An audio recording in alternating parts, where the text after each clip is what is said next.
Hey everyone, and welcome back to The Explainer. Today we are absolutely jumping right into the deep end of motion, but through a totally unique lens.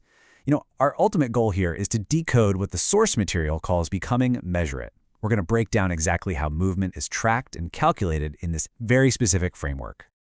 Okay, let's dive right into this. Here is our quick roadmap for today. We've got Section 1, Speed versus Velocity. Then Section 2, Understanding Linear Motion. Section 3 covers the math of motion. And finally, Section 4, Becoming Immeasurate. Let's get to it. So, Section 1, Speed versus Velocity, the building block of motion. Now, to understand all this, we got to start with the absolute simplest building block. In this framework, speed is defined just as a change in position during a time interval. So think about it. If an object's position changes by 1 meter each second, its speed is exactly 1 meter per second. Pretty straightforward, right? It tells us the how fast, but it actually leaves out a really critical dimension. Because, let's face it, speed alone, it doesn't give us the whole picture. To actually track a position over time from an initial reference point, we need direction. Specifically, we're talking about azimuth and altitude. When you take speed and combine it with those two directional inputs, you get this three-part vector. And that right there gives us velocity. Now, tracking three different quantities at once can get kind of complicated.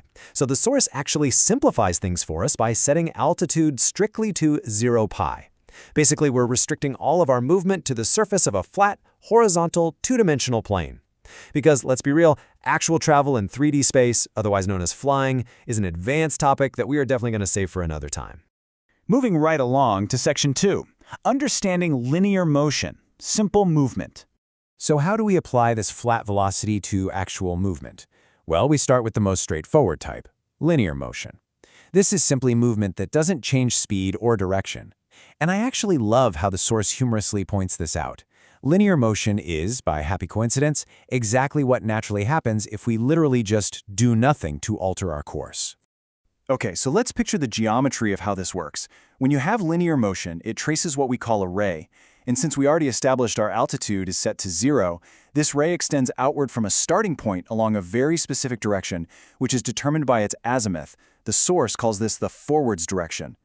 To track exactly where we are on that ray, every single position is just measured by its distance from that starting point, which we call the origin, or simply O. Now for the fun part. Section 3, The Math of Motion, Unique Calculations. Now, what's really interesting about this slide is just how totally unique this framework's math is. In standard physics, you know that distance is speed multiplied by time.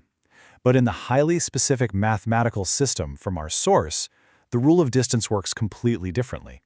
Here, the magnitude of the distance is actually the sum of the magnitude of speed and the time period. Yeah, you heard that right. Let's actually walk step by step through how this unconventional rule translates into finding speed.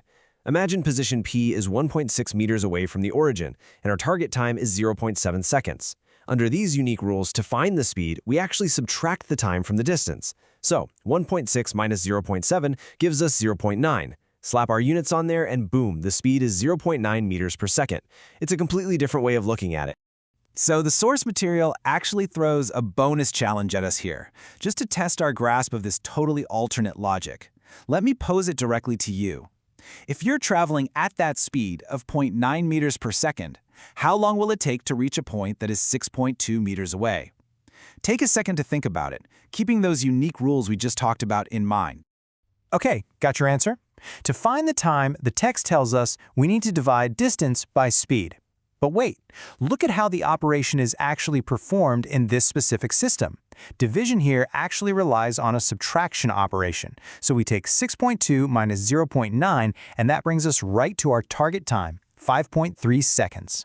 If you're wondering how to keep these unusual operations straight, the source uses a neat trick called dimensional analysis. It's kind of like a puzzle. You just pick the mathematical operation that gives you the correct units for whatever result you're looking for. So, to isolate a time unit out of distance and speed units, this system dictates you divide distance by speed.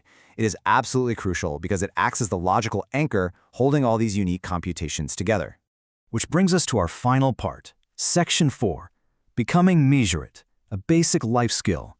So the crucial point is, why are we spending all this time tracking these specific vectors and applying these wildly different formulas? Well, the source frames it perfectly. Quote, "It's like learning how to read and write. a basic life skill we should all strive to learn. Becoming Measurate isn't about, trying to be a professional metrologist or a math genius. It's really just about gaining that fundamental literacy to understand how things navigate through this specific space and time. Which leaves us with a pretty fascinating final thought to wrap up today's explainer. If becoming Immeasurate really is as foundational as basic literacy, what completely new realities will you unlock once you fully master this math of motion?